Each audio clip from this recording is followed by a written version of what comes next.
All right, it is Tuesday, March 19th. Good afternoon. How's everybody doing today? Hope you guys had a great Monday. Hope your Tuesday is going well. Today's the day. Today's the day. We've got our inspections going on in less than 10 minutes. We just finished up some loose ends and, getting everything ready, and hopefully everything goes well. We had a list, checked off everything on the list. So our part is done. All we can do now is just hope that the buyer doesn't get any, destructive news that would cause her to panic and leave, and she's willing to negotiate. We do have funding to kind of meet her halfway on certain things. Obviously we're not going to, tear the whole house down and rebuild it for her, but we're willing to work with her and negotiate, and hopefully that works out. And we're just hoping that that's the key. That's the key right there. Is this right here is the most important part of this whole transaction. Everything is falling on this one inspection. Obviously, our inspections have to go well too, but this one right here is the only one that we can control, to some degree. We're obviously, if something goes wrong with our house, or the house that we're buying, we're willing to negotiate, and that's fine. But right now, this is the key thing. So let's go ahead and roll the intro. Thanks for watching, guys. Let's get this intro going, and let's get this day finished.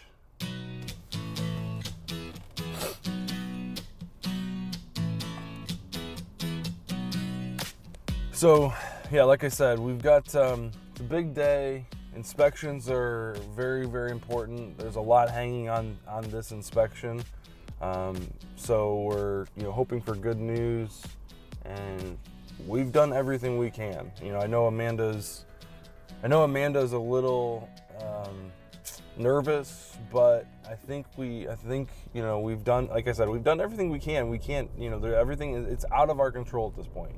So there's nothing to be nervous about. You can't control what's happening. So today I want to talk about something. It's kind of a mini topic on my way to work here. On my way back, I'm currently on lunch, but I'm on my way back, so I'm going to pick up some lunch. But the one thing that I wanted to talk about today is patience, and specifically when you're starting out.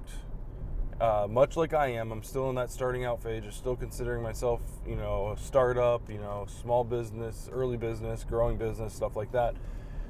Learning patience when it comes to reaching out to your customers, right? Or reaching out to your potential customers, trying to land, talk to leads and land your lead and to a potential customer and move them into the customer category. There's this huge question is, how often do I contact them? What do I say? They haven't responded to me in 2 days. What do I do? How do I keep them, how do I talk to them? How do I keep the conversation going? And that's something that takes practice. It really does.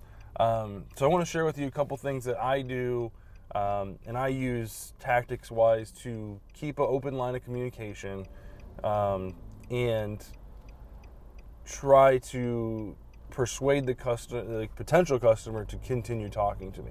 So the first thing that should be no contention, there should be no contest. The first thing you should always do, you should always try to get your customer on the phone. Like that is the number one golden rule right there, is if you can get a phone conversation with your customer, right? That's how you can show them empathy. That's how you can show emotion. You've got a lot more control over the feeling of the phone call versus text messaging, right? So text messaging is fine, and that's acceptable, but your perfect scenario, in a perfect world, you're going to get them on the phone to have this conversation before you give them any information, right? You want to get them on the phone. Right? Now that's a perfect world. Obviously, most potential brides and grooms, they want to know who they're speaking with, what your experience is, what your package price is. They want to know everything they possibly can so they can put you up on a chart and say, okay, this person's giving me this person's giving me this, and this person's giving me this. Here's their price points, here's this. And then they like go, okay, what boxes are we checking off here, right? And they check off one, okay, that's good, check one. Okay, so we'll contact these few because these other ones don't offer what I'm looking for. And some of this stuff is customizable, right? And that in the words you use is what's important to your potential client, right?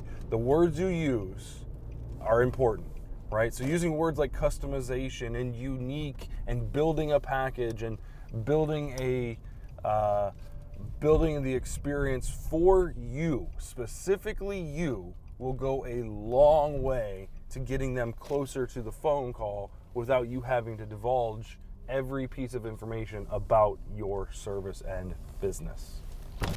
So yeah, the words you use can help you land your clients, right? It's if you can portray to them that you're willing to work with them, right? And videography is one of those things. Like photography is pretty straightforward, right? You get a set amount of time. This is how many pictures you get per hour. Do you include prints with that? Do I get digitals? How does that? That's where their customization really kind of shines. With videography, it's what films do I get, right? Do I get the whole ceremony? Do I get, a highlight reel that's 3 minutes long? How long are your highlight reels? How long are you there for, right? And, the beauty of hiring someone that's just starting out is they have to offer it all. They really do. They have to offer everything. At least in my opinion, that's true, because you don't want to turn down work. You don't want to turn away work. So offering everything to build your portfolio, to build the experience of editing those types of videos, and the other thing that, you look at too is how long does it take me to edit a full film for the ceremony, a highlight reel for the reception, a highlight reel that encompasses both of those, a teaser trailer, and a trailer, right? How long does it take me to edit all that stuff? And when you're first starting out, when you're trying to figure out what your pricing is going to be, you need to know those things so that you know how to effectively price, efficiently price your goods and services. Because it might take you, 10 hours to thumb through all the video, and from there, that's when it starts. The editing process starts, right? And if that's where the editing process starts, it only takes a few hours to make a 1-minute teaser, or it might take you another 10 hours to complete a 5 to 7 minute video.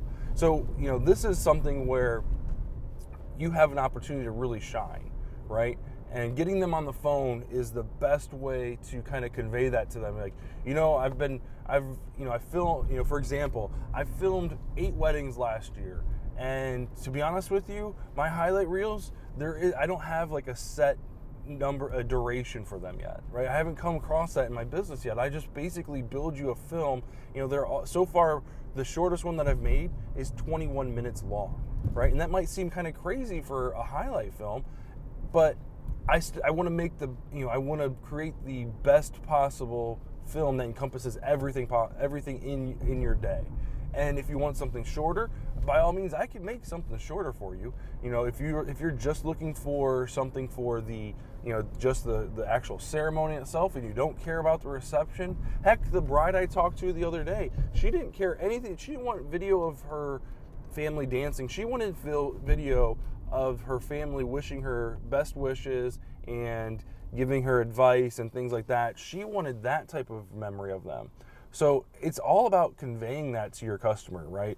So the easiest way to do that is not from a lengthy text message. It's from a conversation, right? Because you can give them feeling, and you can kind of get their response and get their emotion out of it as well. So kind of where to drive the conversation. So number one is always get them on the phone. That should be your main goal right there whenever you're communicating via text message or email or messenger, any text type of thing. So the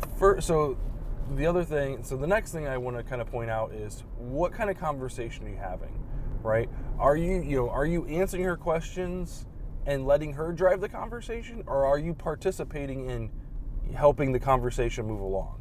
This is something we talk about at work constantly, right? Don't just answer questions. You ask questions so that they have to answer you. You should be talking 20% of the time. The customer should be talking 80% of the time. So when you ask like an open-ended question that ends with who and what and how, then they're forced to answer those questions, with more than one word. And that's the type of thing that will kind of plant seeds that are in your, in this conversation where, you could just branch the conversation off in, different ways. And is all of it pertinent information? Not really. But it shows that you care about the customer, you build rapport with the customer, you can take notes, so if she mentions that she doesn't feel like her Aunt Millie is going to be around very much longer, so she's, I got to make sure that she's in this film, right? Whether that's at the reception of her dancing with my nephew, or that might be, her giving advice between her and her husband that have been married for 60 some odd years, right? That's where that information comes from. And you can when you're talking to her about these key points, right? You can mention things like, oh, well, we definitely can get Aunt Millie in there. Like, there's a couple different things we can do. I can bring a camera to her and we can kind of, have her. We could do a special dance if you want. Since she's so important to you, maybe it's something you want to do. Maybe we can do a special dance with her, right? Or if it's something where you want to get her in front of the camera and have her give some advice, let's do that, right? Make suggestions right then and there. And they might be bad examples, but it might spark a conversation where she's like, you know what, that's not a bad idea, but what if we did it this way? And now you're like, yeah, let's do it that's fantastic. Brainstorm with your customers, right? Don't just use the cookie cutter approach. And that's something you need to kind of convey. That's where the customization comes in. So building the conversation and propping up the conversation with questions that lead into other questions. That's something where you can really kind of keep your customer talking, right? And not necessarily in a phone conversation, but like in a text message, right? So if she asks you like, well, what's included in your package, right? What's included? You give her a price, how much, what's included with the $1,000 package? What do I get? Well, you're going to get this pack, you're going to get this film, you're going to get this film, this is how long they are. Tell you what, because there's a lot that goes into them, Janet, let me give you a call and kind of go over exactly what goes into these films. And I'd like to kind of get you, a better understanding of the finer details, right? So you transition, that's one way to transition into a phone call. The other thing you can do is finish with a question, right? So don't just answer with the question of what's inside of there. Find out like, what types of things were you looking for? Did you have your heart set on something in particular that you wanted included in this? Because that's that's the key thing right there, is they know what they want, right? They just want to find out if it's included in the price that you quoted them, right? So following up with a question that, brings them back and, forces them to say, not really forces them, but, gets them to answer you and maybe come up with another question. That's how conversations happen. And that's how you keep your customer on the phone, where, if you flat out said, they asked you, what's included in the $1,000 package, Joe? And you say, this package includes this, this, this, and this. Full stop, no other communication, right? What the customer is waiting for is they're waiting for you to ask for the sale or ask more discovery questions. And what you as the client are waiting for is for them to say, yeah, sure. But it's on you to ask the customer if they're interested. It's on you to ask for the customer if they want to go ahead and sign up today. It's on you to control that conversation and move it forward. So at the end of the day, when you're texting between yourself and a customer, always try to end with a question. That's how the conversation continues, and that's how you get them to come back, right? And if you're out of questions, ask them, so do you have any other questions for me? I'd love to sit down and talk with you, get the finer details ironed out, and see if this is a perfect fit. Here's my phone number. I'm available this time and this time. I'm available this day and this day. Are you available during the evening or afternoon? Are you available during the week or during the weekend? When's the best time to talk to you? I will make time in my schedule to talk to you. I want to know when I can talk to you, right? That's how you push those conversations from text message to the phone and keep them engaged. You don't keep customers engaged with statements. You keep them engaged with questions. All right, we're back at work. We're going to eat lunch real quick, and we're going to get back into our training. We got our client visit coming in, which they should be here any minute. It actually looks like this Escalade is them right here because I don't think anybody here has an Escalade, so let's get back to it.